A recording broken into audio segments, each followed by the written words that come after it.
세계 대전이 되게 하지 말자. 백악관에서 울려 퍼진 트럼프의 외침. 그런데 이 말을 하게 만든 놀라운 계기가 있었다는데 바로 한국 대통령과의 단 한 번의 만남이었습니다. 과연 무슨 일이 일어난 걸까요? 그 전에 1초 만에 누를 수 있는 좋아요와 구독 버튼을 꼭 눌러주신다면 영상 제작에 큰 힘이 됩니다. 2025년 8월 26일 워싱턴 DC 백악관. 평소보다 30분 일찍 출근한 백악관 수석 참모 제임스 윌슨은 뭔가 이상함을 느꼈습니다. 대통령님이 웃고 계세요?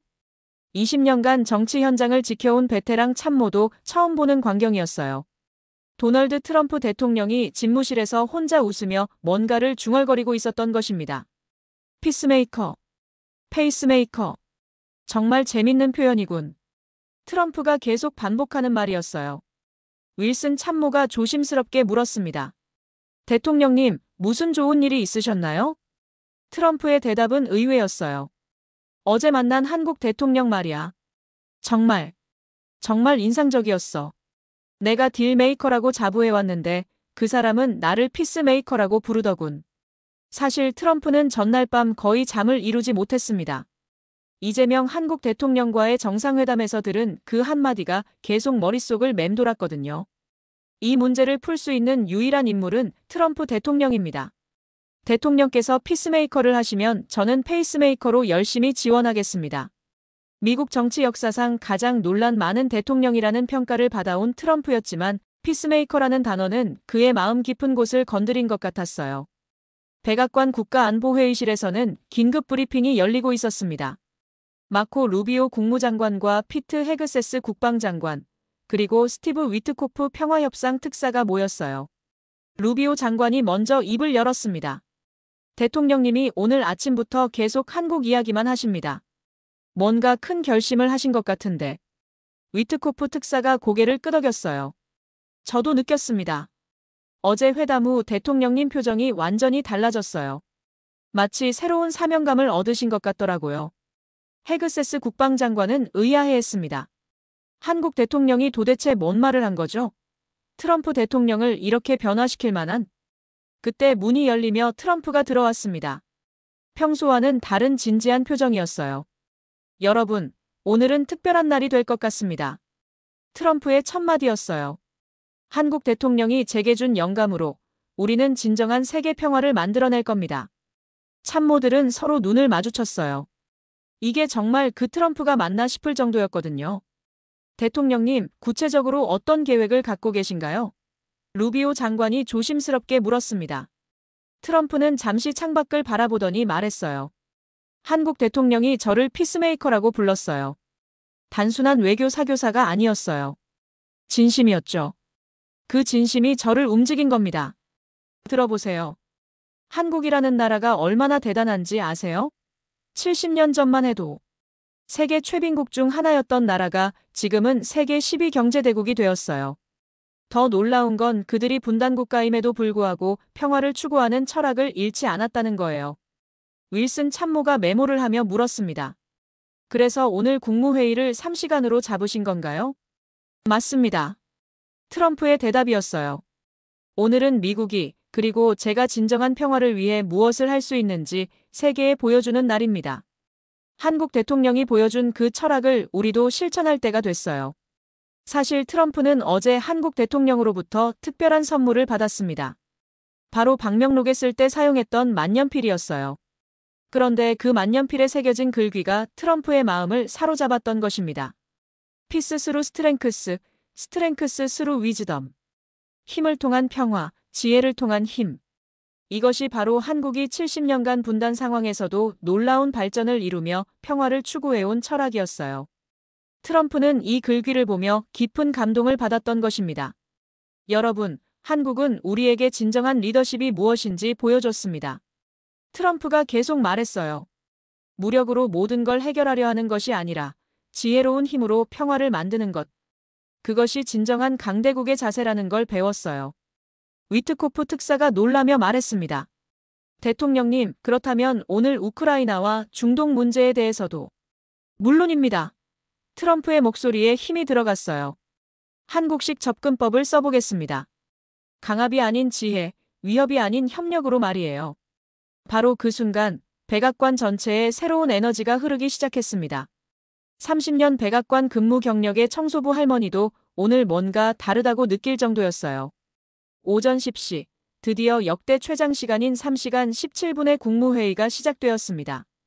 그리고 이 모든 과정이 백악관 유튜브 채널을 통해 전 세계에 생중계되었어요. CNN의 베테랑 백악관 출입기자 사라 존스는 생중계를 위해 카메라 앞에 서며 시청자들에게 말했습니다. 시청자 여러분, 지금 백악관에서는 매우 특별한 일이 일어나고 있습니다. 트럼프 대통령이 어제 한국 대통령과의 회담 이후 완전히 달라진 모습을 보이고 있는데요. 과연 한국이 미국 대통령을 어떻게 변화시켰는지 그 놀라운 순간을 함께 지켜보시죠. 국무회의실 문이 열리며 트럼프 대통령이 들어서자 참석한 강요들은 뭔가 다른 분위기를 감지했습니다. 평소와는 전혀 다른 차분하면서도 확고한 에너지였어요. 트럼프는 평소와 달리 준비된 원고 없이 마음에서 우러나오는 말로 회의를 시작했습니다. 신사숙녀 여러분, 그리고 전 세계에서 이 방송을 시청하고 계신 모든 분들께 말씀드립니다. 어제 저는 한국의 위대한 지도자를 만났습니다. 그리고 진정한 리더십이 무엇인지 배웠어요. 루비오 국무장관이 고개를 갸우뚱했습니다. 이런 트럼프는 처음 봤거든요. 한국이라는 나라를 생각해 보세요. 1950년 한국전쟁 이후 완전히 폐허가 된 나라였습니다. 당시 1인당 국민소득이 67달러에 불과했어요. 아프리카의 가난한 나라들보다도 못한 수준이었죠. 그런데 지금은 어떤가요?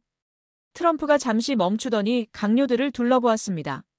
현재 한국의 1인당 국민소득은 3만 5천 달러를 넘어섰습니다. 세계 10대 경제 강국이 되었어요. 더 놀라운 건 이 모든 성취를 민주주의 체제 하에서 그리고 평화를 추구하면서 이뤄냈다는 점입니다. 헤그세스 국방장관이 메모를 하며 끄덕였어요. 트럼프의 말에 설득력이 있었거든요. 여러분, 한국 대통령이 어제 저에게 들려준 이야기가 있습니다. 트럼프가 계속했어요. 한국에는 한강의 기적이라는 말이 있다고 하더군요. 1960년대부터 시작된 경제 발전을 가리키는 말인데 단순한 경제 성장이 아니었어요. 그들은 교육, 기술, 문화 모든 분야에서 동시에 발전했습니다. 실제로 트럼프는 어제 회담에서 이재명 대통령으로부터 한국의 놀라운 역사에 대해 들었습니다. 그 이야기는 트럼프에게 깊은 인상을 남겼어요. 대통령님, 저희 한국은 세계에서 유일하게 원조를 받던 나라에서 원조를 주는 나라로 바뀐 사례입니다. 이재명 대통령이 한 말이었어요. 1960년대까지만 해도 유엔과 미국의 도움을 받아 살던 나라가 지금은 전 세계 개발도상국을 돕고 있죠.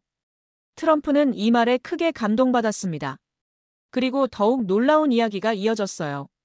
그런데 더 중요한 건 어떻게 이런 성취를 했느냐는 겁니다. 이재명 대통령이 계속 설명했어요. 저희는 한 가지 철학을 잃지 않았습니다. 바로 상생과 공존의 철학이에요. 누군가를 밟고 올라서는 성장이 아니라 모두가 함께 잘 살 수 있는 성장을 추구했죠. 트럼프는 이 순간을 회상하며 강요들에게 말했습니다. 여러분, 이것이 바로 우리 미국이 배워야 할 점입니다. 한국은 분단국가임에도 불구하고 평화 통일을 꿈꾸며 발전해왔어요. 북한과 대치 상황에 있으면서도 전 세계와 협력하고 상생하는 길을 택했습니다. 위트코프 특사가 손을 들었습니다. 대통령님, 그렇다면 우크라이나와 중동 문제에도 이런 한국식 접근을 적용하시겠다는 뜻인가요? 바로 그겁니다. 트럼프의 목소리가 높아졌어요. 어제 한국 대통령이 저에게 한 말이 계속 머릿속에 맴돕니다. 대통령께서 피스메이커를 하시면 저는 페이스메이커로 열심히 지원하겠습니다. 이 말의 의미를 이제야 제대로 이해했어요. 트럼프는 일어나서 회의실을 걸어다니기 시작했습니다. 피스메이커는 단순히 평화를 만드는 사람이 아닙니다. 진정한 평화를 위해서는 모든 당사자가 윈윈할 수 있는 해결책을 찾아야 해요. 그리고 페이스메이커는 그 과정을 적극적으로 지원하고 촉진하는 역할이죠. 한국이 바로 그런 나라였어요. 실제로 한국은 냉전 시대에도 동서양을 잇는 교량 역할을 했습니다. 공산주의 국가들과도 수교하고 자본주의 국가들과도 협력했어요. 이런 균형 외교가 바로 한국만의 철학이었죠. 트럼프가 계속 설명했습니다. 한국 대통령이 저에게 보여준 통계가 있습니다. 한국은 현재 전 세계 190여 개국과 외교 관계를 맺고 있어요. 그중에서 한국과 갈등 관계에 있는 나라가 몇 개나 될까요? 사실상 없습니다. 이것이 바로 상생의 외교 공존의 철학이에요. 루비오 장관이 놀라며 말했습니다. 정말 놀랍군요. 그런데 대통령님, 이런 접근법을 러시아나 중국 같은 강대국들에게도 적용할 수 있을까요?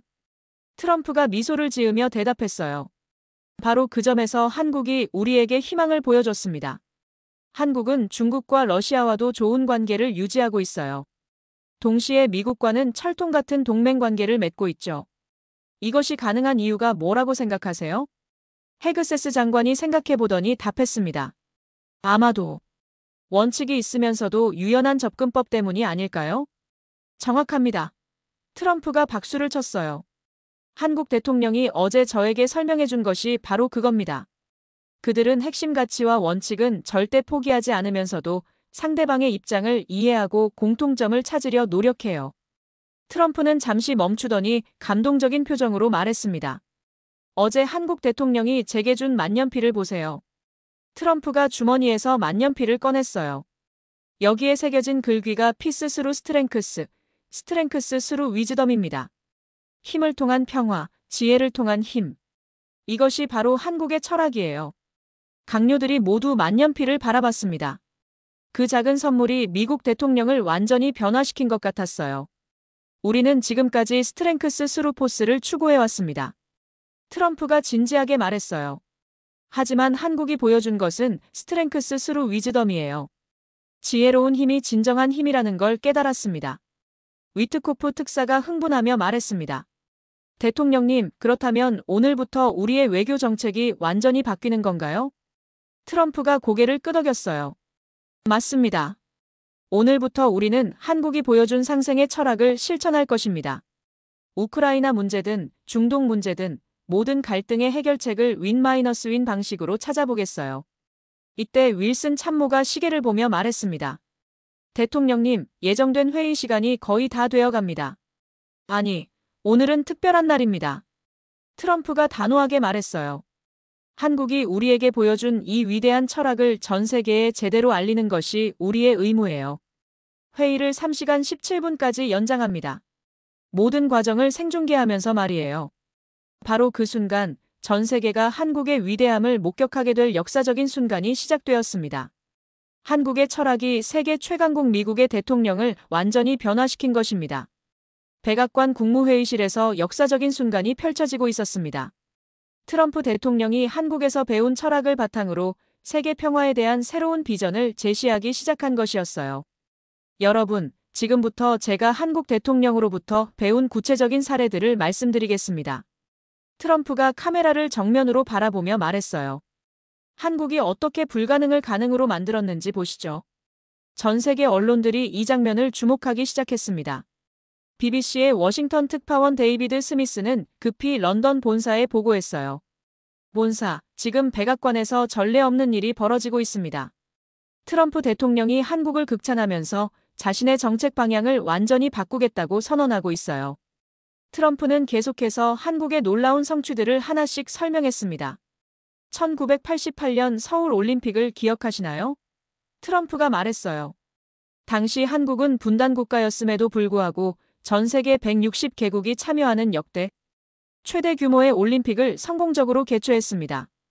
더 놀라운 건 냉전 시대에 동서양 모든 나라들이 참석한 거의 유일한 올림픽이었다는 점이에요. 헤그세스 국방장관이 감탄하며 끄덕였습니다. 정말 대단하군요. 그런데 어떻게 그런 일이 가능했을까요? 한국의 외교 철학 때문입니다. 트럼프가 대답했어요. 어제 한국 대통령이 저에게 설명해준 바로는 한국은 모든 나라를 적이 아닌 친구로 만들려고 노력한다고 하더군요. 심지어 북한과도 대화의 문을 열어두려 하죠. 실제로 한국은 분단 상황에서도 놀라운 포용력을 보여왔습니다.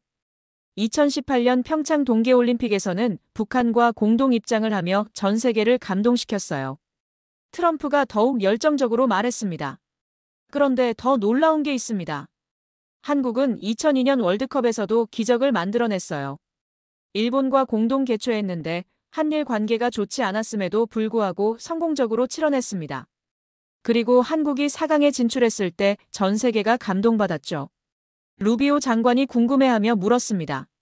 대통령님, 그 축구 이야기가 외교와 무슨 관련이 있나요? 바로 이겁니다. 트럼프가 흥분하며 대답했어요. 한국은 스포츠를 통해 전 세계와 소통하는 법을 알고 있어요.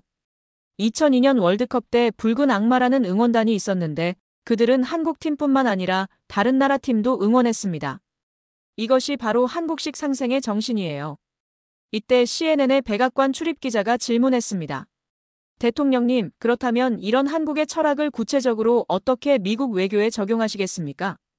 트럼프가 잠시 생각하더니 대답했습니다. 좋은 질문입니다. 먼저 우크라이나 문제부터 시작하겠어요. 지금까지 우리는 러시아를 적으로만 봤습니다. 하지만 한국식으로 접근해보면 어떨까요?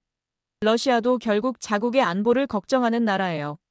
그들의 우려를 이해하면서도 우크라이나의 주권을 보장하는 방법을 찾아보겠습니다. 전 세계 외교관들이 이 발언에 주목했습니다. 러시아 모스크바에서는 긴급회의가 소집되었어요. 크렘린궁의 외교 담당 보좌관 알렉산드르 페트로프가 푸틴 대통령에게 보고했습니다. 대통령님, 트럼프가 완전히 달라졌습니다. 한국 대통령을 만난 후 우리를 적이 아닌 파트너로 보려는 것 같아요. 흥미롭군. 푸틴이 중얼거렸어요. 한국이라. 정말 놀라운 나라야. 한편 우크라이나 키이우에서도 비상한 관심을 보였습니다. 젤렌스키 대통령의 외교 고문 올렉사 다니로프가 급히 보고했어요. 대통령님, 트럼프가 한국식 접근법으로 우리 문제를 해결하겠다고 합니다. 이는 우리에게 새로운 기회가 될 수 있어요. 백악관에서는 트럼프가 계속해서 한국의 사례를 들며 설명했습니다. 한국에는 선진국 클럽이라고 불리는 OECD 개발원조위원회에 가입한 유일한 전쟁 경험국이라는 타이틀이 있습니다. 트럼프가 말했어요. 한국 전쟁을 겪었지만 그 경험을 바탕으로 전 세계 분쟁 지역에 평화유지군을 파견하고 있어요. 이라크, 아프가니스탄, 레바논. 어디든 평화가 필요한 곳에 한국이 있었습니다. 위트코프 특사가 감동하며 말했습니다. 정말 놀랍습니다. 그들은 자신들의 아픈 경험을 다른 나라를 돕는 데 활용한 거군요. 정확합니다. 트럼프가 박수를 쳤어요. 이것이 바로 진정한 리더십이에요. 자신의 상처를 원망의 이유로 삼는 것이 아니라 다른 이들을 치유하는 약으로 만드는 것 말입니다. 이 순간 전 세계 언론들이 일제히 보도를 시작했습니다. 일본 NHK 트럼프 대통령이 한국을 극찬하며 외교 정책 전환을 선언했습니다. 영국 BBC 한국의 철학이 미국 대통령을 완전히 바꿨다는 분석이 나오고 있습니다. 독일 DW 트럼프의 한국 예찬론이 유럽 정치계에도 큰 파장을 일으키고 있습니다. 트럼프는 멈추지 않고 계속 이야기했습니다. 여러분, 한국이 이룬 또 다른 기적이 있습니다. 바로 K-컬처 현상이에요. BTS, 블랙핑크, 기생충, 오징어 게임. 이 모든 것들이 전 세계를 사로잡았습니다. 하지만 이것은 단순한 엔터테인먼트 성공이 아니에요. 루비오 장관이 고개를 갸우뚱했습니다. 문화와 외교가 무슨 상관이 있을까요? 바로 이것이 한국의 천재성입니다. 트럼프가 힘주어 말했어요. 한국은 소프트 파워로 전 세계 사람들의 마음을 얻었어요. 군사력이나 경제력으로 강요하는 것이 아니라 문화와 가치로 사람들을 감동시킨 겁니다. 실제로 한국의 문화 한류는 전 세계적 현상이 되었습니다. 2024년 기준으로 한류 팬은 전 세계적으로 1억 8천만 명을 넘어섰어요. 트럼프가 더욱 감동적으로 말했습니다. 어제 한국 대통령이 저에게 말했습니다. 대통령님, 저희는 총이나 폭탄으로 세계를 정복한 것이 아닙니다. 음악과 영화, 드라마로 전 세계 사람들을 행복하게 만들었어요. 이것이 진정한 승리라고 생각합니다. 이 말을 들은 순간 저는 깨달았습니다. 트럼프가 잠시 멈추더니 계속했어요. 진정한 강대국은 다른 나라를 두렵게 만드는 나라가 아니라 다른 나라가 닮고 싶어하는 나라라는 것을 말이에요. 전 세계가 이 발언에 주목했습니다. 특히 아시아 국가들의 반응이 뜨거웠어요. 싱가포르의 리 셴롱 총리가 긴급 기자회견을 열었습니다. 트럼프 대통령의 발언은 매우 의미 있습니다. 한국이 보여준 상생과 협력의 모델이 전 세계에 새로운 희망을 주고 있어요. 인도네시아의 조코 위도도 대통령도 성명을 발표했습니다. 한국의 성공 모델은 우리 모든 개발도상국들에게 영감을 주고 있습니다. 이제 미국도 그 가치를 인정한 것 같아 기쁩니다. 백악관에서는 트럼프가 마지막 포인트를 준비하고 있었습니다. 여러분, 오늘 이 순간이 역사의 전환점이 될 것입니다. 트럼프가 엄숙하게 말했어요. 한국이 우리에게 보여준 상생의 철학, 평화를 통한 번영의 길을 미국도 따르겠습니다. 세계대전이 되게 하지 말고 세계 평화를 만들어 가겠습니다. 백악관 국무회의가 시작된 지 이 시간이 지나자 트럼프 대통령은 한국에서 배운 철학을 구체적인 행동으로 옮기기 시작했습니다. 그리고 그 첫 번째 대상은 바로 러시아였어요. 여러분, 지금부터 한국식 접근법을 실제로 적용해 보겠습니다. 트럼프가 단호하게 말했어요. 위트코프 특사, 지금 당장 모스크바에 연락을 취하세요. 푸틴 대통령과의 직통 전화를 요청합니다. 위트코프 특사가 놀라며 물었습니다. 대통령님, 지금 즉시 말씀이신가요? 사전 협의 없이? 바로 그겁니다. 트럼프가 대답했어요. 한국 대통령이 어제 저에게 말했습니다. 진정성 있는 대화는 격식을 따지지 않는다고요. 마음이 통하면 언제든 대화할 수 있다는 철학이에요. 이 순간 전 세계가 숨을 죽이고 지켜봤습니다. CNN의 사라 존슨 기자가 흥분하며 생중계했어요. 시청자 여러분, 지금 믿을 수 없는 일이 벌어지고 있습니다. 트럼프 대통령이 생방송 중에 푸틴과의 즉석 통화를 시도하고 있어요. 15분 후, 백악관 상황실에서 연락이 왔습니다. 푸틴 대통령이 통화에 응하겠다고 했다는 것이었어요. 트럼프가 미소를 지으며 말했습니다. 보세요, 한국식 진정성이 통했습니다. 이제 스피커폰으로 전 세계가 들을 수 있게 하겠어요. 몇 분 후, 크렘린궁에서 푸틴의 목소리가 백악관에 울려 퍼졌습니다. 안녕하세요, 트럼프 대통령. 갑작스러운 통화 요청이었지만 기꺼이 응했습니다. 푸틴 대통령, 감사합니다. 트럼프가 대답했어요. 오늘 저는 한국이라는 위대한 나라로부터 새로운 외교 철학을 배웠습니다.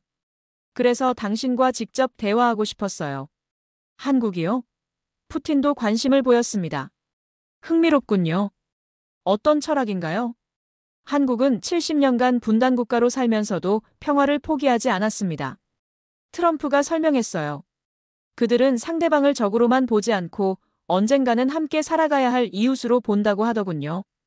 우리도 그런 관점에서 우크라이나 문제를 바라보면 어떨까요? 푸틴이 잠시 침묵했다가 대답했습니다. 한국. 정말 놀라운 나라입니다. 우리 러시아도 한국과는 좋은 관계를 유지하고 있죠. 그들의 철학에 대해 더 듣고 싶습니다. 트럼프가 계속 설명했습니다. 한국 대통령이 저에게 이런 말을 했어요. 갈등은 제로섬 게임이 아니라고요. 모든 당사자가 윈윈할 수 있는 해결책이 분명히 있다는 믿음을 갖고 있더군요. 이때 전 세계 언론들이 긴급 속보를 내기 시작했습니다. AP통신 트럼프 마이너스 푸틴, 생방송 중 전격 통화. 한국 철학 언급. 로이터 러시아 대통령, 한국식 접근법에 관심 표명. BBC 역사적 순간. 미러 정상 생중계 대화. 푸틴이 흥미로운 제안을 했습니다. 트럼프 대통령, 그렇다면 한국 대통령을 중재자로 초청해서 3자 회담을 해보는 것은 어떨까요? 트럼프가 즉시 대답했습니다. 훌륭한 아이디어입니다. 한국은 우리 두 나라와 모두 좋은 관계를 유지하고 있으니까요. 실제로 한국은 러시아와도 미국과도 동맹이나 파트너십을 맺고 있죠. 바로 그 순간 서울 청와대에서는 긴급회의가 소집되었습니다.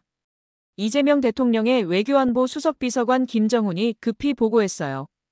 대통령님, 트럼프와 푸틴이 생방송에서 우리를 중재자로 요청했습니다. 전 세계가 주목하고 있어요. 이재명 대통령이 침착하게 대답했습니다. 우리가 어제 심어준 평화의 씨앗이 벌써 싹을 틔우는군요. 즉시 긍정적으로 검토한다고 전달하세요. 백악관에서는 통화가 계속되고 있었습니다. 푸틴이 놀라운 말을 했어요. 트럼프 대통령, 한국의 철학이 정말 인상적입니다. 실제로 한국은 우리와 경제 협력도 활발히 하고 있고 문화 교류도 늘어나고 있어요. 그런 상생의 모델을 우크라이나 문제에도 적용할 수 있다면. 트럼프가 즉시 화답했습니다. 정확합니다. 한국이 북한과의 관계에서 보여주는 것처럼 우리도 단기적 갈등을 넘어서 장기적 공존을 생각해야 해요. 이 대화를 지켜보던 우크라이나 키이우에서도 놀라운 반응이 나왔습니다. 젤렌스키 대통령이 긴급 성명을 발표한 것이었어요. 우크라이나는 한국식 평화 해결 방식을 환영합니다. 한국이 분단 상황에서도 평화를 추구해온 경험이 우리에게도 도움이 될 것으로 믿습니다. 백악관 국무회의실에서는 참모들이 모두 감탄하고 있었습니다. 루비오 장관이 말했어요. 대통령님, 정말 놀랍습니다. 30분 통화로 30년간 계속된 긴장을 완화시키는 실마리를 찾으셨어요. 이것이 바로 한국식 외교의 힘입니다. 트럼프가 자랑스럽게 말했어요. 복잡하게 생각하지 않고 진심으로 대화하면 길이 보인다는 철학이죠. 푸틴과의 통화가 끝난 후 트럼프는 즉시 다음 행동에 나섰습니다. 위트코프 특사, 이번에는 중동 문제입니다. 이스라엘의 네타냐후 총리와 팔레스타인 지도부에게 연락하세요. 내일 백악관에서 특별회의를 열겠습니다. 헤그세스 장관이 걱정스럽게 물었습니다. 대통령님, 중동 문제는 더욱 복잡한데 정말 가능할까요? 트럼프가 자신있게 대답했습니다. 한국이 일본과의 역사 문제를 안고도 협력하는 것을 보세요.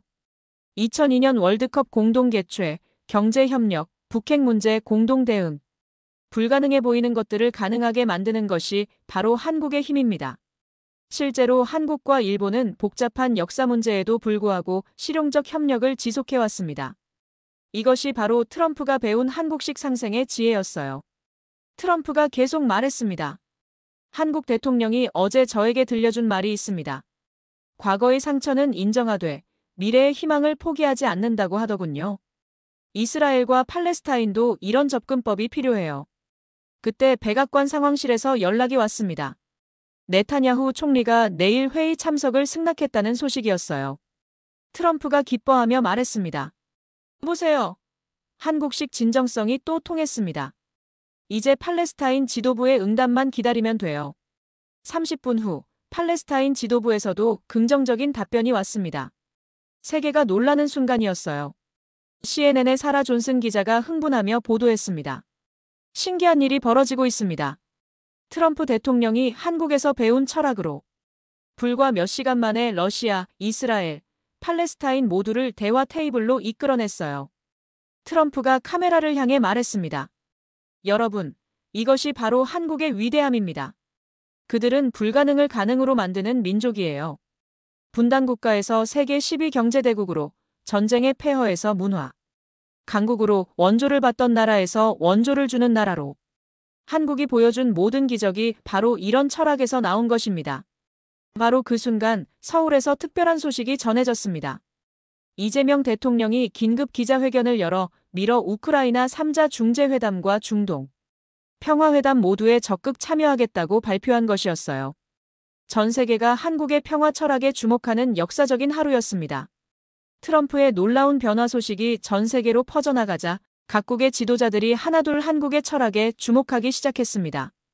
그리고 그 첫 번째 반응은 의외의 인물에게서 나왔어요. 프랑스 파리 엘리제 궁에서 에마뉘엘 마크롱 대통령이 긴급회의를 소집했습니다. 참석자들은 외무장관, 국방장관, 그리고 동아시아 전문가들이었어요. 여러분, 지금 워싱턴에서 벌어지고 있는 일을 보셨나요? 마크롱이 심각한 표정으로 말했어요. 트럼프가 한국 때문에 완전히 달라졌습니다. 우리도 한국의 성공 모델을 제대로 분석해봐야 해요. 프랑스 외무장관 카트린 콜로나가 보고서를 펼치며 말했습니다. 대통령님, 저희가 분석한 바로는 한국의 성공 비결은 3가지입니다. 첫째, 교육에 대한 투자. 둘째, 기술 혁신. 셋째, 문화적 소프트 파워예요. 하지만 가장 중요한 건 그들의 철학입니다. 마크롱이 강조했어요. 상생과 포용의 정신 말이에요.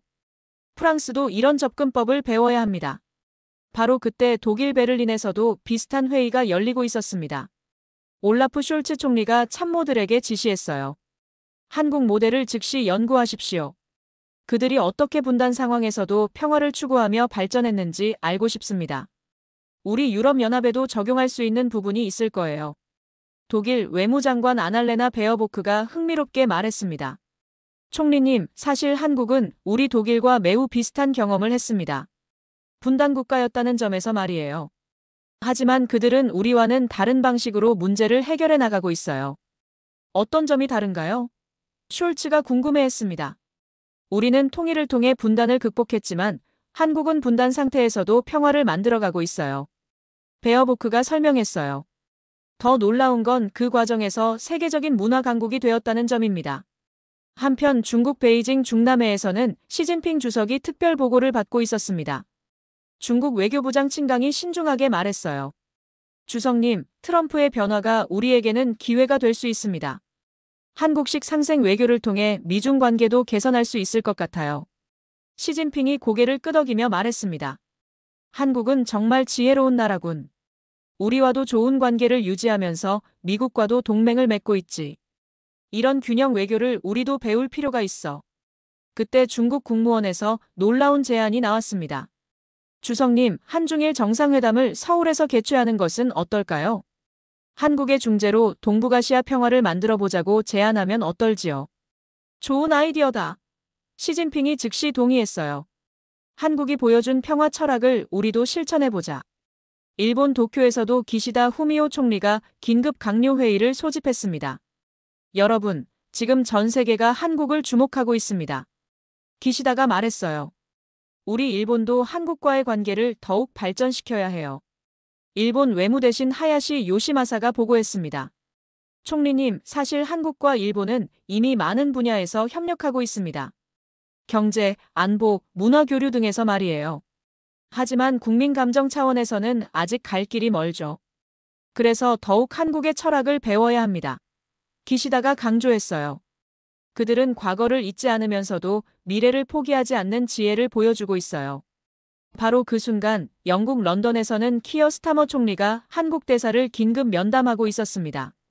대사님, 한국의 성공 비결을 직접 듣고 싶습니다. 스타머가 진지하게 말했어요. 특히 브렉시트 이후 영국이 나아갈 방향을 찾는데 한국의 경험이 도움이 될 것 같아요. 주영 한국 대사 윤영석이 자랑스럽게 대답했습니다. 총리님, 저희 한국의 핵심 철학은 더불어 잘 사는 사회입니다. 혼자 잘 사는 것이 아니라 모두가 함께 번영하는 길을 추구해왔어요. 이것이 바로 상생의 정신입니다. 구체적으로 어떤 방식인가요? 스타머가 관심을 보였어요. 예를 들어, 저희는 개발도상국을 도울 때도 일방적인 원조가 아니라 상호 발전을 추구합니다. 윤 대사가 설명했어요. 우리가 도움을 주는 동시에 그들로부터도 배우려 하죠. 이것이 진정한 파트너십이라고 생각해요. 인도 뉴델리에서는 나렌드라 모디 총리가 특별 성명을 준비하고 있었습니다. 그는 국민들에게 직접 연설할 예정이었어요. 인도 국민 여러분, 오늘 우리는 한국이라는 나라로부터 위대한 교훈을 얻고 있습니다. 모디가 열정적으로 말했어요. 그들은 어려운 상황에서도 포기하지 않고 발전을 이뤄낸 민족입니다. 실제로 한국과 인도는 특별 전략 동반자 관계를 맺으며 다양한 분야에서 협력하고 있었습니다. 특히 IT 제조업, 문화 분야에서 활발한 교류가 이루어지고 있었어요. 우리 인도도 한국처럼 다양성 속에서 통합을 이뤄내야 합니다. 모디가 계속 말했어요. 그들이 보여준 포용과 상생의 정신을 배워야 해요. 브라질리아에서는 루이스 이나시우 룰라 다 시우바 대통령이 남미 지역 협력체 회의를 준비하고 있었습니다. 동료들, 아시아에서 한국이 보여준 성공 모델을 우리 남미에도 적용해 봅시다. 룰라가 제안했어요. 그들의 교육 투자, 기술 혁신, 문화 발전 전략을 벤치마킹하자고요. 브라질 외무장관이 동의하며 말했습니다. 대통령님, 한국은 라틴 아메리카와도 좋은 관계를 유지하고 있어요. 그들의 균형 외교를 우리도 배울 수 있을 것 같습니다. 아프리카 대륙에서도 한국 열풍이 일었습니다. 남아프리카 공화국 케이프타운에서 시릴 라마포사 대통령이 아프리카 연합 특별회의를 소집했어요. 형제들, 한국이 우리에게 희망을 주고 있습니다.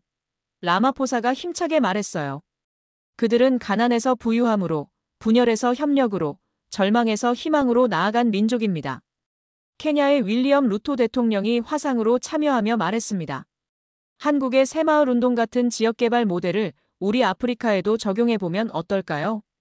그들의 상향식 발전 전략이 우리에게 딱 맞을 것 같아요. 이때 가장 놀라운 반응이 나온 곳은 중동이었습니다. 사우디아라비아 리야드에서 무함마드 빈 살만 왕세자가 특별 발언을 했어요. 한국의 성공은 우리 중동 지역에게도 큰 영감을 줍니다. 빈 살만 왕세자가 말했어요. 그들은 자원이 부족했지만 인적 자원으로 승부했어요. 우리도 석유 이후의 미래를 한국처럼 준비해야 합니다. UAE 두바이에서는 무함마드 빈 라시드 알 막툼 부통령 겸 총리가 한국 기업들과의 협력을 더욱 확대하겠다고 발표했어요. 한국의 스마트시티 기술, 재생에너지 기술을 우리 UAE에 도입하겠습니다. 그들의 혁신 정신을 배우고 싶어요. 이 모든 반응들이 실시간으로 전 세계 언론에 보도되자 한국에 대한 관심이 폭발적으로 증가했습니다. CNN 국제부장이 긴급 보도를 했어요. 전례 없는 일이 벌어지고 있습니다.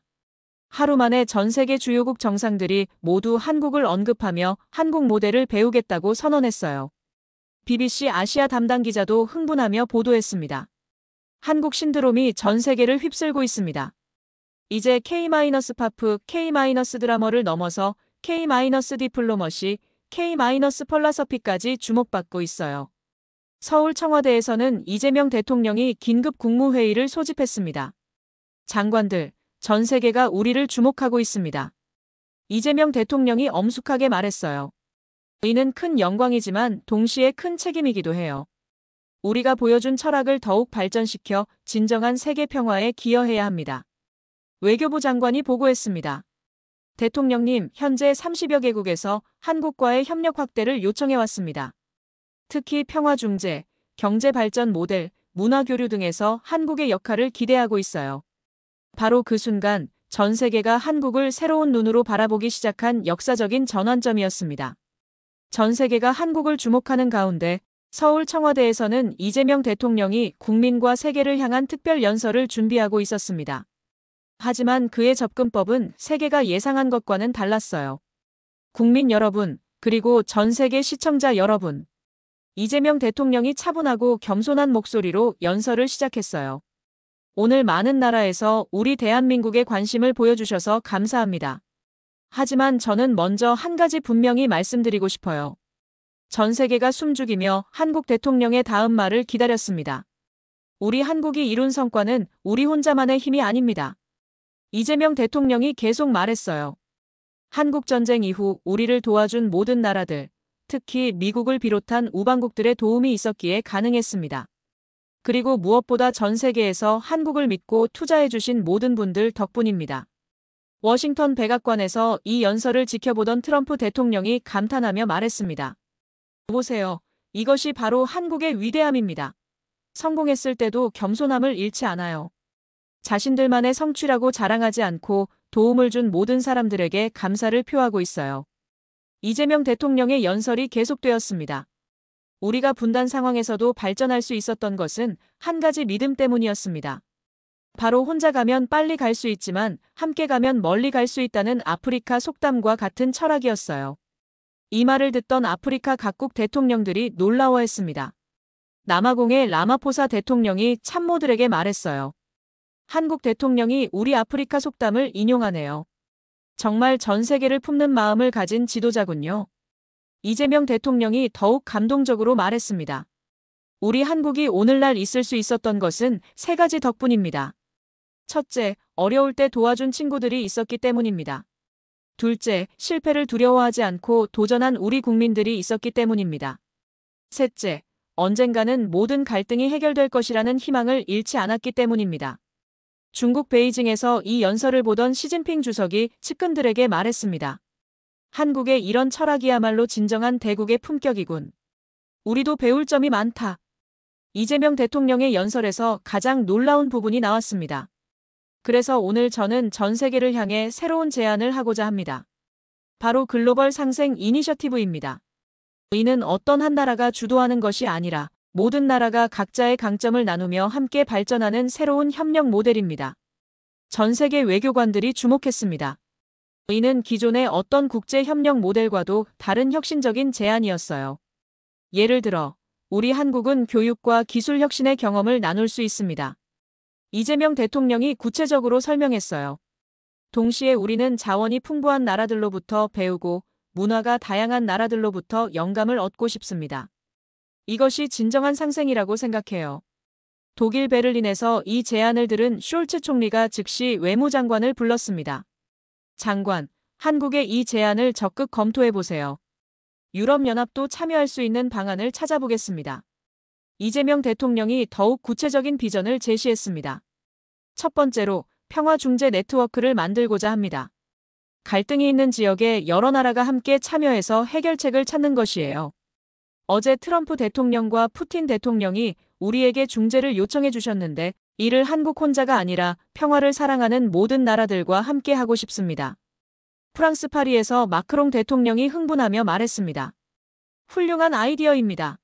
프랑스도 적극 참여하겠어요. 우리의 외교 경험을 보태겠습니다. 두 번째로 기술 공유 플랫폼을 제안합니다. 이재명 대통령이 계속했어요.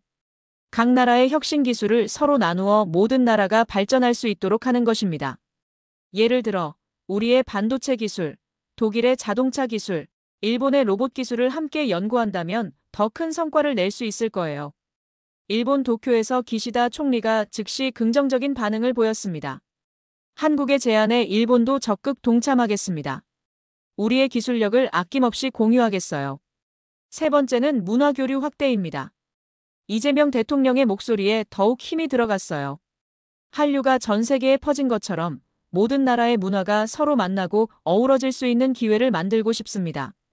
이를 통해 서로를 더 잘 이해하게 될 거예요. 인도 뉴델리에서 모디 총리가 열렬히 박수를 쳤습니다. 한국의 비전에 인도도 동참합니다. 우리의 다양한 문화를 세계와 나누고 동시에 다른 문화들을 배우고 싶어요. 이재명 대통령이 가장 감동적인 마지막 제안을 했습니다. 네 번째로 미래 세대 교육 협력을 제안합니다. 전 세계 젊은이들이 서로 다른 나라에서 공부하고 경험할 수 있는 기회를 대폭 확대하는 것입니다. 오늘의 갈등을 만든 것은 기성세대이지만 내일의 평화를 만들 것은 젊은 세대거든요. 브라질 룰라 대통령이 감동하며 말했습니다. 정말 위대한 비전입니다. 우리 남미의 젊은이들도 이 프로그램에 참여시키고 싶어요. 이재명 대통령이 연설을 마무리했습니다. 마지막으로 이 모든 것의 핵심은 상호 존중입니다. 어떤 나라도 다른 나라를 가르치려 하지 않고 서로에게서 배우려는 자세입니다. 우리 한국도 완벽하지 않습니다. 여전히 분단 국가이고 여전히 해결해야 할 문제들이 많아요. 하지만 그렇기 때문에 더욱 겸손하게, 더욱 간절하게 평화를 추구하는 것입니다. 전 세계가 이 겸손하면서도 원대한 비전에 감동받았습니다. 워싱턴의 트럼프 대통령이 즉시 성명을 발표했어요. 미국은 한국의 글로벌 상생 이니셔티브를 전적으로 지지합니다. 이것이야말로 21세기가 나아가야 할 방향입니다. 러시아의 푸틴 대통령도 놀라운 발언을 했습니다. 한국의 제안은 모든 나라가 승자가 되는 새로운 국제 질서입니다. 러시아도 적극 참여하겠어요. 중국의 시진핑 주석도 화답했습니다. 한국이 보여준 상생의 철학을 중국도 적극 실천하겠습니다. 1대1로와도 연계해서 더 큰 시너지를 만들어보죠. EU의 우르줄라 폰데어 라이엔 집행위원장은 브뤼셀에서 특별 성명을 발표했어요. 유럽연합은 한국의 글로벌 상생 이니셔티브를 유럽 그린딜과 연결해서 지속 가능한 발전을 추구하겠습니다. 아프리카 연합의 무사 파키 마하마트 위원장도 성명을 냈습니다. 한국의 제안은 아프리카 대륙에게 새로운 희망입니다. 우리도 이 글로벌 가족의 일원이 되고 싶어요. 이 모든 반응을 보며 이재명 대통령이 마지막으로 말했습니다. 감사합니다. 오늘부터 우리 모두는 한 가족입니다. 국경도, 이념도, 종교도 뛰어넘어 인류의 공동 번영을 위해 손을 맞잡고 나아갑시다. 이것이 바로 한국이 꿈꾸는 세상입니다. 바로 그 순간 전 세계가 하나의 큰 꿈을 꾸기 시작했습니다. 한국이 제시한 상생의 비전이 현실이 되는 새로운 시대의 시작이었어요. 한국의 글로벌 상생 이니셔티브 발표 후 단 48시간 만에 전 세계에서 믿기 어려운 변화들이 연쇄적으로 일어나기 시작했습니다. 그 첫 번째 기적은 우크라이나에서 일어났어요. 키이우 대통령 집무실에서 젤렌스키 대통령이 긴급 화상회의를 소집했습니다. 화면에는 워싱턴의 트럼프, 모스크바의 푸틴, 그리고 서울의 이재명 대통령이 함께 나타났어요. 동료 지도자 여러분, 젤렌스키가 진지하게 말했어요. 한국 대통령님이 제시해주신 상생의 철학에 깊이 감동받았습니다.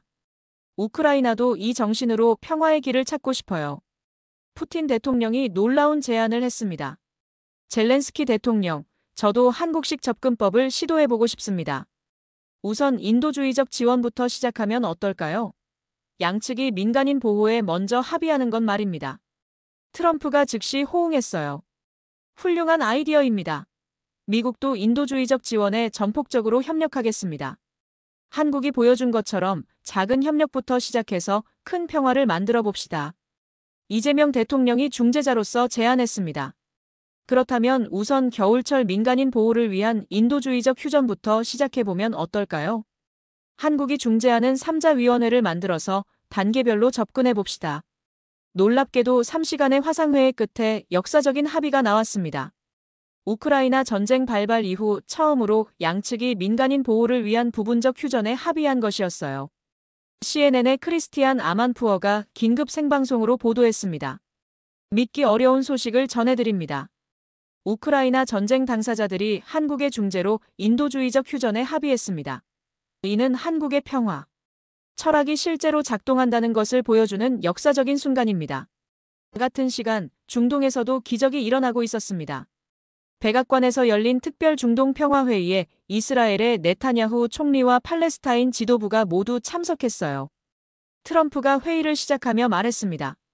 여러분, 한국이 우리에게 보여준 것은 불가능도 가능하게 만드는 지혜입니다. 분단국가에서도 평화를 추구하고 갈등 속에서도 상생을 찾는 그 정신을 우리도 배워봅시다. 네타냐후 총리가 예상외의 말을 했어요. 총리로서 저는 한국의 경험에서 큰 영감을 받았습니다. 그들이 북한과의 관계에서 보여주는 것처럼 우리도 단계적이고 실용적인 접근을 시도해보고 싶어요. 팔레스타인 지도부 대표 마흐무드 아바스도 화답했습니다. 한국의 상생 철학이야말로 우리가 나아갈 길입니다. 서로를 적으로만 보지 말고 언젠가는 공존해야 할 이웃으로 봐야 해요. 이 회의에서도 놀라운 결과가 나왔습니다. 가자지구 재건을 위한 공동 프로젝트와 양측 청년들의 교육 교류 프로그램이 합의된 것이었어요. 한편 아시아에서는 더욱 극적인 변화가 일어나고 있었습니다. 베이징에서 시진핑 주석이 특별 발표를 했어요. 동지들, 한국이 제시한 글로벌 상생 이니셔티브에 중국도 적극 참여하겠습니다. 특히 한중일 3국 협력을 한 단계 더 발전시켜 동북아 평화 공동체를 만들어 봅시다. 도쿄에서 기시다 총리도 즉시 호응했습니다. 일본도 전적으로 동의합니다. 역사 문제는 역사 문제대로 해결해가면서 미래 협력은 미래 협력대로 확대해 나가겠어요. 서울에서 이재명 대통령이 감격하며 말했습니다. 동북아시아가 드디어 진정한 평화와 번영의 공동체로 나아가는군요. 70년간 꿈꿔온 일이 현실이 되고 있어요. 유럽에서도 연쇄 반응이 일어났습니다. 브뤼셀에서 EU 집행위원장 폰데어 라이엔이 특별 성명을 발표했어요. 유럽연합은 한국의 글로벌 상생 이니셔티브와 우리의 유럽 그린딜을 결합해서 글로벌 그린 상생 프로젝트를 시작하겠습니다. 기후변화 대응도 혼자가 아닌 함께 해야 하거든요. 독일의 숄츠 총리가 구체적인 제안을 했습니다. 독일의 재생에너지 기술과 한국의 배터리 기술, 그리고 중국의 태양광 기술을 결합하면 전 세계에 청정에너지를 보급할 수 있을 거예요.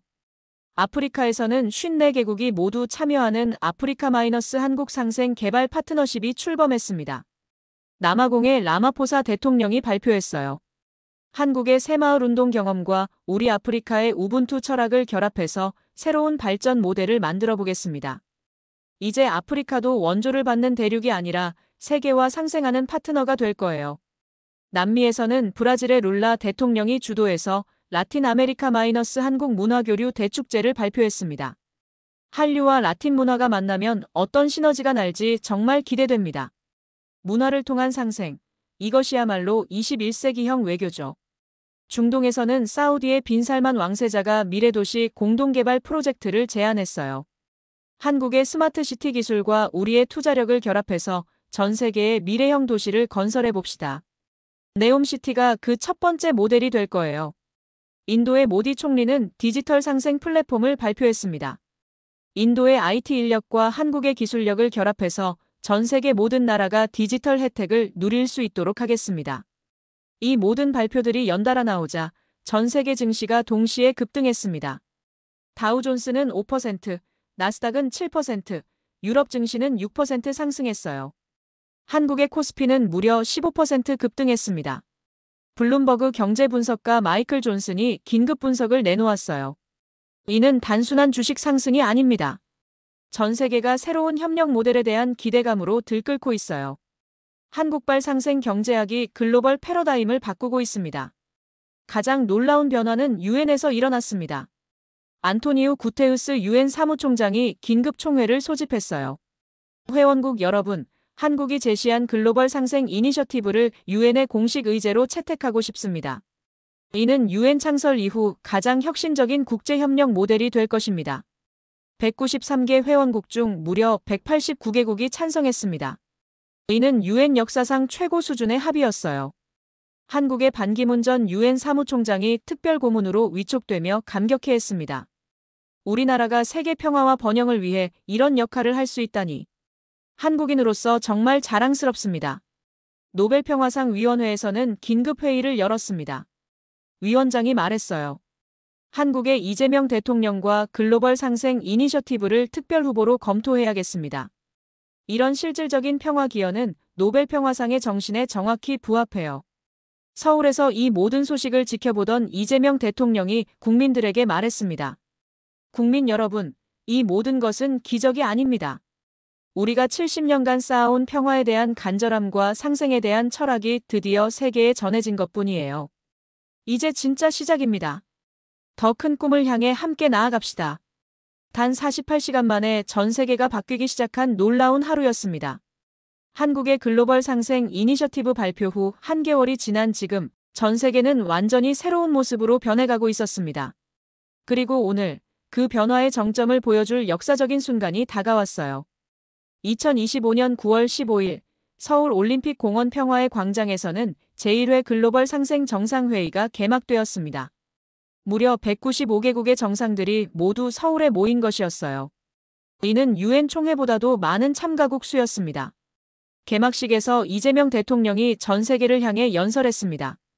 존경하는 세계 각국의 지도자 여러분, 그리고 전 세계 시청자 여러분. 오늘 이 자리에 함께해 주신 모든 분들께 진심으로 감사드립니다. 한 달 전만 해도 꿈같던 일이 현실이 되었어요. 관중석에는 각국에서 온 시민 대표단들이 앉아 있었습니다. 미국에서 온 대학생 제시카가 친구에게 속삭였어요. 정말 믿기지 않아. 한국이 이런 일을 해낼 줄 누가 알았겠어. 영국에서 온 언론인 데이비드도 감탄했습니다. 브렉시트로 분열을 겪던 우리에게 한국이 통합의 새로운 모델을 보여주고 있어요. 이재명 대통령의 연설이 계속되었습니다. 지난 한 달간 우리가 이룬 성과들을 보면 정말 기적 같습니다. 우크라이나에서는 인도주의적 휴전이 완전 정착되었고 중동에서는 가자지구 재건이 본격 시작되었어요. 동북아시아에서는 한중일 3국이 평화번영 공동체 창설에 합의했습니다. 박수가 터져나왔습니다. 특히 우크라이나에서 온 시민 대표단이 눈물을 흘리며 박수를 쳤어요. 하지만 가장 놀라운 변화는 따로 있습니다. 이재명 대통령이 감동적으로 말했어요. 바로 전 세계 젊은이들이 서로의 나라를 방문하고 배우는 글로벌 청년 교환 프로그램이 한개월 만에 100만 명을 돌파한 것입니다. 이때 무대에 특별한 게스트들이 올라왔습니다. 각국에서 온 청년 대표들이었어요. 미국에서 온 대학생 마이클이 먼저 말했습니다. 저는 한국에서 3주간 머물면서 정말 많은 것을 배웠어요. 특히 어른들을 공경하는 문화와 공동체를 중시하는 정신에 깊이 감동받았습니다. 중국에서 온 리웨이가 이어서 말했습니다. 한국의 빨리빨리 문화와 동시에 정을 중시하는 문화의 조화가 정말 놀라웠어요. 경쟁하면서도 함께 성장하는 철학을 배웠습니다. 인도에서 온 프리아가 감동적으로 말했습니다. K-팝을 좋아해서 한국에 왔는데 실제로는 한국 사람들의 끈기와 희망을 잃지 않는 정신에 더 큰 감동을 받았어요. 아프리카 케냐에서 온 조제프가 말했습니다. 한국의 새마을 운동 역사를 배우면서 우리 아프리카도 할 수 있다는 자신감을 얻었어요. 마을 단위부터 시작하는 발전 모델이 정말 인상적이었습니다. 이 청년들의 증언을 듣던 각국 정상들이 모두 감동하고 있었습니다. 트럼프 대통령이 일어나서 박수를 치며 말했습니다. 이재명 대통령님, 정말 놀랍습니다. 한국이 우리에게 보여준 것은 단순한 외교 성과가 아니라 인류의 새로운 가능성이에요. 푸틴 대통령도 일어나서 말했습니다. 러시아도 한국의 상생 철학을 배우고 있습니다. 갈등보다는 협력이, 대립보다는 상생이 진정한 강국의 길임을 깨달았어요. 시진핑 주석이 감동하며 말했습니다. 중국 고전에 화이부동이라는 말이 있습니다. 조화를 이루되 똑같아지지는 않는다는 뜻이죠. 한국이 보여준 것이 바로 이것입니다. 마크롱 프랑스 대통령이 일어나서 말했습니다. 프랑스 혁명의 이념인 자유, 평등, 박애에 이제 상생을 추가해야겠어요. 한국이 21세기의 새로운 가치를 제시했습니다. 이때 가장 감동적인 순간이 찾아왔습니다. 북한에서 온 특별대표단이 무대에 올라선 것이었어요. 김정은 국무위원장의 특사로 온 최고인민회의 상임위원장이었습니다. 존경하는 남조선 동포들과 세계 각국 지도자 여러분. 북한 특사가 예상외로 부드러운 목소리로 말했어요. 우리도 한반도 평화와 상생을 위해 새로운 시작을 하고자 합니다. 전 세계가 숨을 죽였습니다. 이어진 북한 특사의 말은 더욱 놀라웠어요. 김정은 국무위원장께서 직접 말씀하셨습니다. 남조선이 보여준 글로벌 상생 정신에 우리도 동참하고 싶다고. 분단 70년의 역사를 이제 협력 70년의 새 역사로 바꿔보자고 하셨습니다. 이재명 대통령의 눈에 눈물이 고였습니다. 70년간 꿈꿔온 순간이 현실이 되고 있었어요. 북측 동지께서도 상생의 길에 함께해 주시겠다니 이보다 기쁜 일이 어디 있겠습니까? 한반도가 분열의 상징이 아니라 평화의 상징이 되는 날이 드디어 왔습니다. 바로 그 순간 전 세계 195개국 정상들이 모두 일어나서 10분간 기립박수를 보냈습니다. 인류 역사상 가장 감동적인 순간 중 하나였어요. 유엔 사무총장 구테흐스가 특별 발언을 했습니다. 오늘 이 자리에서 새로운 국제 질서가 탄생했습니다. 힘의 논리가 아닌 상생의 논리, 제로섬이 아닌 윈윈의 게임을 추구하는 새로운 세계가 시작되는 것입니다. 이때 무대 뒤편에서 특별한 영상이 상영되기 시작했습니다. 지난 한 달간 전 세계에서 일어난 변화들을 담은 다큐멘터리였어요. 우크라이나에서는 러시아와 우크라이나 청년들이 함께 재건 작업을 하고 있었습니다. 중동에서는 이스라엘과 팔레스타인 학생들이 공동으로 평화 프로젝트를 진행하고 있었어요. 아프리카에서는 한국의 새마을 운동을 배운 주민들이 마을 발전에 앞장서고 있었습니다. 남미에서는 한국어를 배우는 학생들이 급증하고 있었고 K-팝과 라틴 음악이 융합된 새로운 장르가 탄생하고 있었어요. 영상이 끝나자 이재명 대통령이 마지막 연설을 시작했습니다. 존경하는 세계 시민 여러분, 오늘 우리는 새로운 약속을 하려고 합니다.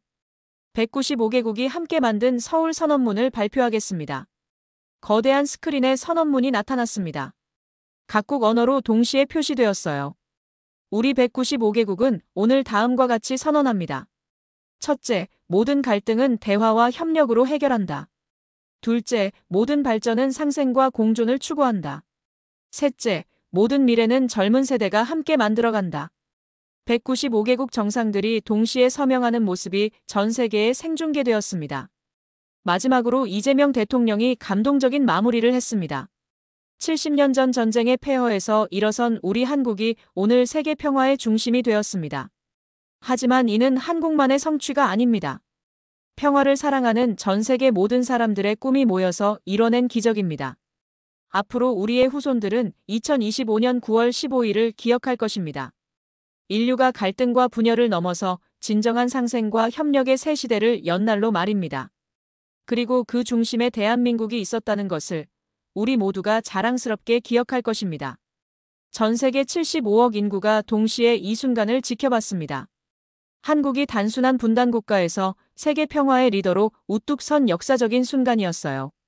그날 밤 서울 하늘에는 195개국의 국기 색깔로 수놓아진 불꽃이 터져 올랐습니다. 그리고 전 세계 모든 도시에서도 동시에 평화를 기원하는 불꽃 축제가 벌어졌어요. 한국이 꿈꿔온 세상, 모든 나라가 형제자매처럼 살아가는 그런 세상이 드디어 시작되었습니다. 지금까지 재미있게 보셨나요? 트럼프 한 명을 감동시킨 한국의 철학이 결국 전 세계를 바꾸는 놀라운 이야기였습니다. 물론 이것은 상상의 이야기이지만 우리 한국이 가진 진정한 저력과 가능성을 보여주는 내용이었어요. 실제로 우리나라는 분단 상황에서도 세계 10위 경제대국이 되었고 K-컬처로 전 세계를 사로잡았으며 평화를 위해 끊임없이 노력해왔습니다. 이런 대한민국이 앞으로 어떤 기적을 또 만들어낼지 정말 기대가 됩니다. 여러분들의 생각은 어떤지 댓글로 남겨주세요. 우리나라의 어떤 점이 가장 자랑스러우신가요? 또 앞으로 한국이 세계에서 어떤 역할을 했으면 좋겠는지도 궁금합니다. 다음에도 더 재미있고 감동적인 스토리로 찾아뵙겠습니다. 구독과 좋아요, 알림 설정까지 잊지 마세요.